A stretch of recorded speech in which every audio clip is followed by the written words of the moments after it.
دادگاه عالی تاجیکستان بازبینی پرونده قتل چندین چهره‌های سرشناسی تاجیک در سالهای 90 را شروع کرده است. همکنون مقامات میگویند که قاتلان واقعی سفرعلی کنجاف، آتاخان لطیفی، محمد عاصمی، یوسف اسحاقی و دیگران را پیدا و به جوابگری کشیدند. گمانبران صادر کردن این جنایت سال پیش در یک مستند وزارت امور داخلی نمایش داده شدند که به دوربین ویدیو تفصیلات این کشتارها و اسم فرمایشگران ژنرال عبدالحلیم نظرزاده و دولت ایران را به زبان بردند.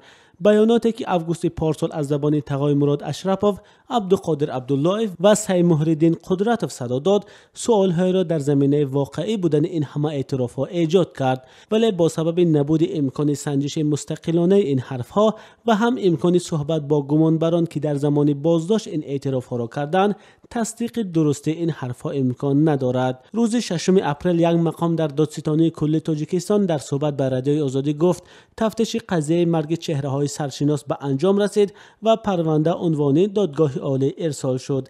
با گفته منبع تفتیش قضیه مذکور را دادستانی نظامی بر عهده داشت و در نهایت پرونده با تصدیق فکر عیبداری برای ماهیتاً بررسی کردن به سود عالی ارسال کرده شد. همین منبع گفت که در کرسی عیبداری 3 نفر شهروندان تاجیکستان که سالهای جنگی داخلی در عضویت نیروهای مخالفین بودند، تقای مراد اشرفوف، عبدالقادر عبدالله و سید محی‌الدین قدرتوف می باشند. درباره آشکار شدن کشتارهای شخصیت‌های برجسته تاجیکستان ماه اوگوست سال گذشته وزارت امور داخلی خبر داده بود.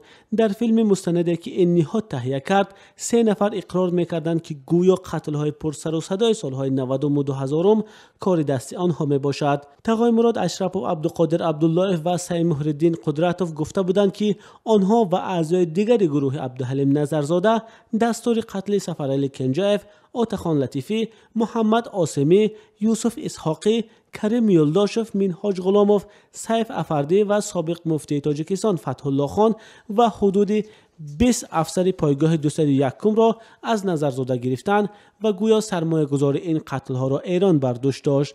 با گفته آنها هدف به هم زدن آبروی حکومتی تاجیکستان می باشد. در همین حال در دادگاه عالی تاجیکستان روز 6 اپریل به رادیوی آزادی گفتند محاکمه پرونده قتل چهره‌های سرشناس تاجیکستان تازه شروع شده است. به قبل مسئولین دادگاه عالی مجرمان در دایره قانون جزای سزاوار خواهند گرفت. دادگاه عالی در حال به بررسی پرونده قتل شخصیت‌های شناخته تاجیکستان شروع کرده است که نزدیکان بعضی از کشته شده‌ها میگویند آنها را به مرافعه سودی دعوت کردند. از جمله خاصیت کنجاف و دختری سفرعلی کنجاف در صحبت با رادیوی آزادی گفت در یکی از مرافعه‌ها در دادگاه عالی او نیز اشتراک کرد.